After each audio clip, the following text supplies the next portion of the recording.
Estamos no capítulo 6 do Evangelho de São João, capítulo que iniciamos ontem. Só que aqui nós celebramos Nossa Senhora da Revelação e, portanto, utilizamos as leituras próprias. O início do capítulo 6 começa com esse sinal extraordinário de Cristo, que, ao repartir o pão, os pães se multiplicam. Essa cena, tradicionalmente chamada de a multiplicação dos pães e dos peixes, vai fazer com que o povo, diz o versículo 13, recolheram os pedaços e encheram 12 cestos com as sobras dos 5 pães deixadas pelos que haviam comido.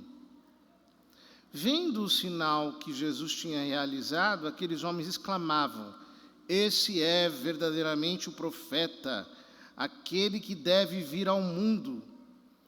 Mas, quando notou que estavam querendo levá-lo para proclamá-lo rei, Jesus retirou-se de novo sozinho para o monte. É muito interessante porque São João desenha essa cena como a cena de Jesus fugindo. Dizem que ele é o profeta e querem proclamá-lo rei.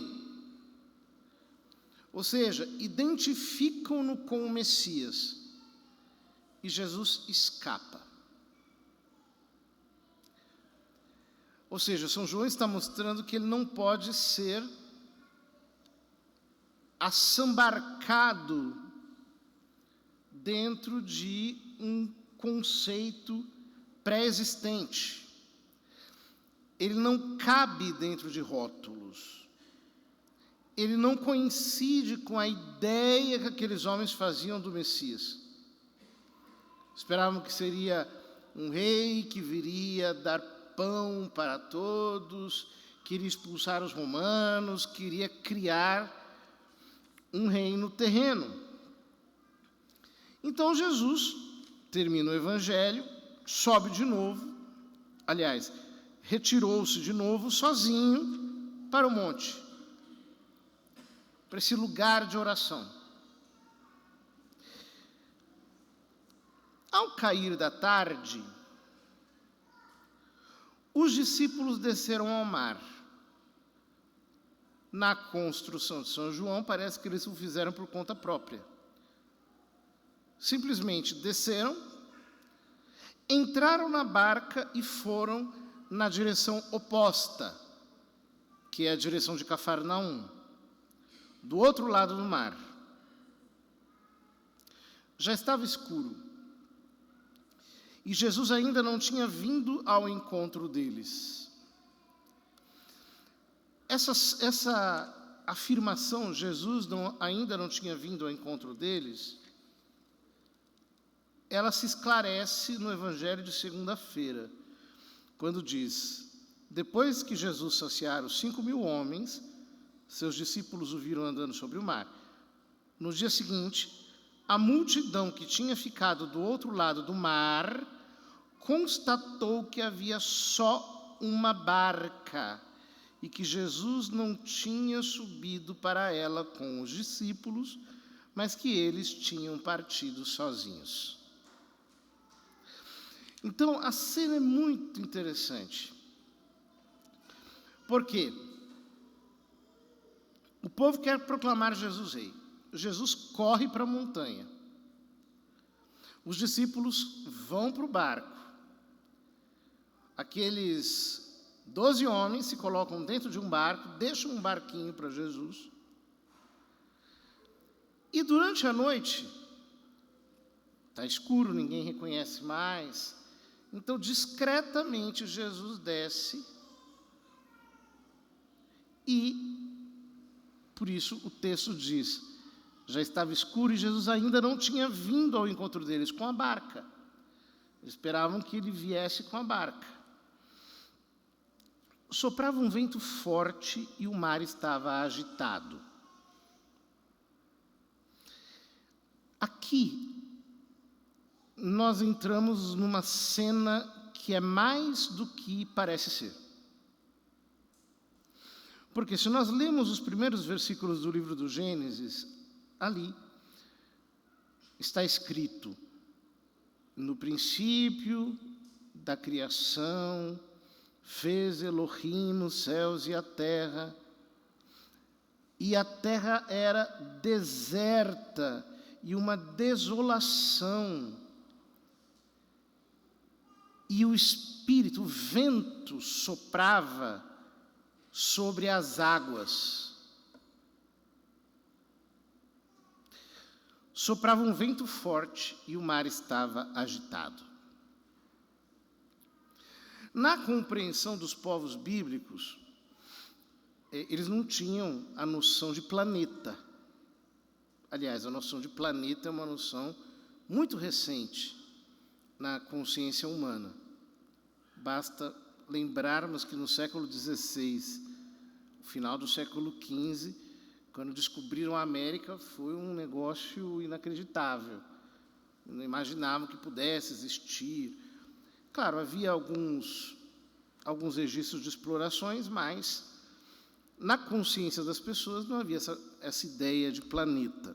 Então, cada lugar, cada localidade era imaginada como emersa das águas destruidoras. São Pedro fala disso na sua primeira epístola, né? E o livro do Gênesis o diz expressamente. Deus disse, haja luz, tal. Depois ele disse que apareça uma parte seca, apareça uma terra seca. Depois de separar as águas de cima e as águas de baixo. Portanto, aqui é uma cena de criação. É uma cena de criação. Soprava um vento forte e o mar estava agitado.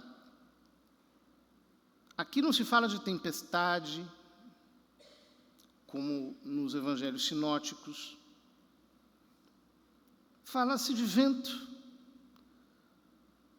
O vento que soprava forte, o mar que estava agitado. Os discípulos tinham remado mais ou menos 5 quilômetros quando enxergaram Jesus andando sobre as águas e aproximando-se da barca. Aqui, quando a gente lê o texto grego, não fica muito claro se a cena se parece com aquela descrita por Mateus, Marcos e Lucas, em que Jesus caminha mesmo sobre as águas. Ou se eles o veem numa perspectiva em que parece que ele está andando, enquanto eles vão se aproximando da praia. A gente não consegue entender exatamente, inclusive porque isso não é muito importante. Ficaram com medo, mas Jesus disse, sou eu, não tenhais medo. Ego em mim, sou eu, não tenhais medo. Este é o núcleo central da cena. Jesus tomando para si o nome de Deus. Eu sou. Ego em mim. Eu sou. Não tenhais medo. Ou seja, nós estamos diante daquilo que os estudiosos das Escrituras chamam de teofania de Jesus. De uma manifestação de Deus em Jesus. Ou de Jesus se manifestando como Deus. Jesus que entra a noite adentro, porque só Ele pode fazê-lo. Ele é o Criador. É Ele que faz novas todas as coisas. É Ele que tira tudo do nada. É Ele que faz aparecer aquilo que não existe. E, portanto, se Ele é o Criador, como é que nós vamos ter medo?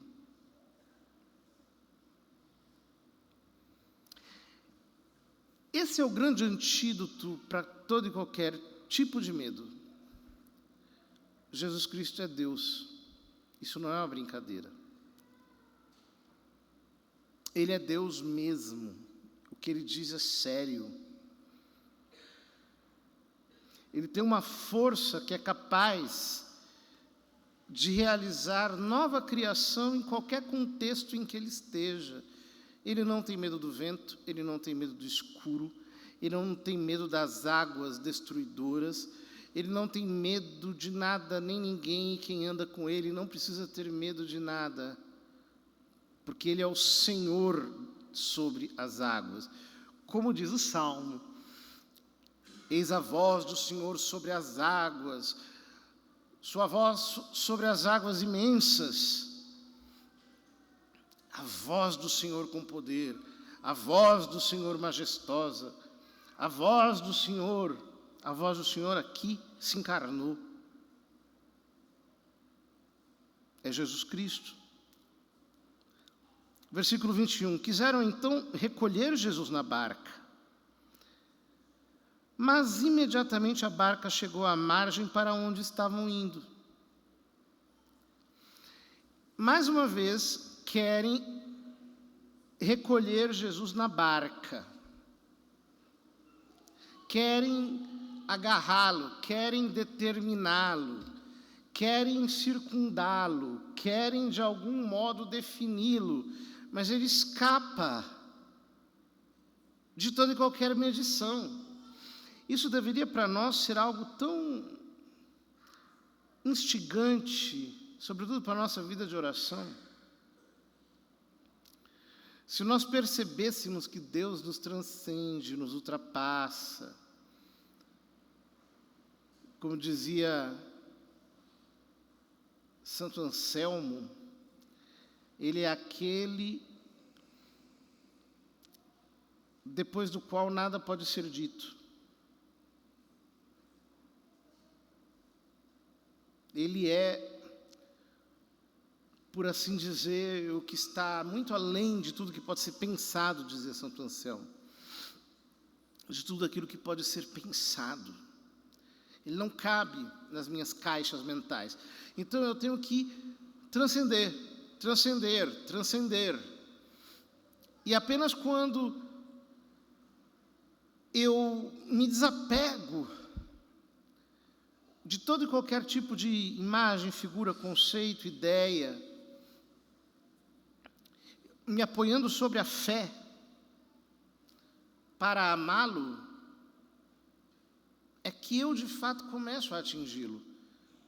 Mas eu nunca poderei capturá-lo com os meus pensamentos. Ele escapa.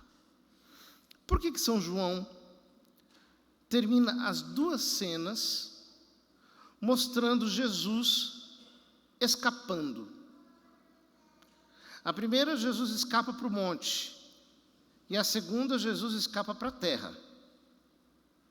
A barca chegou à margem para onde estavam indo. Por quê? Porque na terceira cena que se abre na sequência, nós vamos terminar com uma grande incompreensão acerca de Jesus. Ele vai abrir a sua boca para revelar que Ele é o pão da vida, que quem não come a sua carne e não bebe o seu sangue não tem parte com Ele. E o capítulo 6 vai terminar com a fuga de discípulos.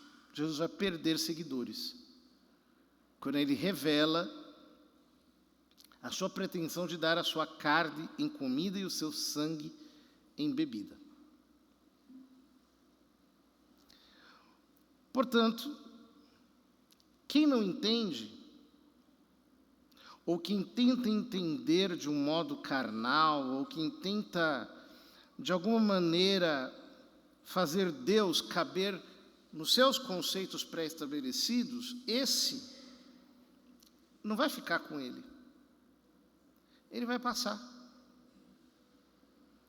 Não vai retê-lo, não vai segurá-lo, porque ele é, por definição, de modo nenhum retido. Não pode ser. Ora, São João, portanto, aqui está introduzindo essa incompreensão que terão de Cristo, mais uma vez, que levará muitos aqui a abandoná-lo numa espécie de crise ministerial que acontece no capítulo 6. Na semana que vem nós leremos o capítulo 6, a sequência, o discurso do pão da vida, até o sábado, quando nós concluiremos, com a graça de Deus, esse discurso. Então veremos o desfecho de toda essa terceira cena que se abrirá até nós. Para nós fica a lição de ter a mente aberta. Quem não tem a mente aberta não reza. Quem não tem a mente surpreendível, assombrável, uma mente que é capaz de se admirar, uma mente que está cada vez mais, digamos assim, aberta ao indeterminado, não consegue rezar. Quem é muito cheio de certezas não consegue rezar. Quem é muito cheio de seguranças não consegue rezar. Porque as verdades da fé, aquelas que Deus revelou e que são necessárias para a nossa salvação, todas elas nos apontam para Deus que as transcende. Portanto, nós precisamos abrir a nossa mente para atravessar por esse mar desconhecido, por essa escuridão, por essa incompreensibilidade. Porque quando nós fazemos isso, e simplesmente amamos Deus, em toda a sua indeterminação, em toda a sua incompreensibilidade, quando nós fazemos isso, é aí que nós conseguimos subir. Que Deus nos ajude e que nós sejamos levados por caminhos de contemplação.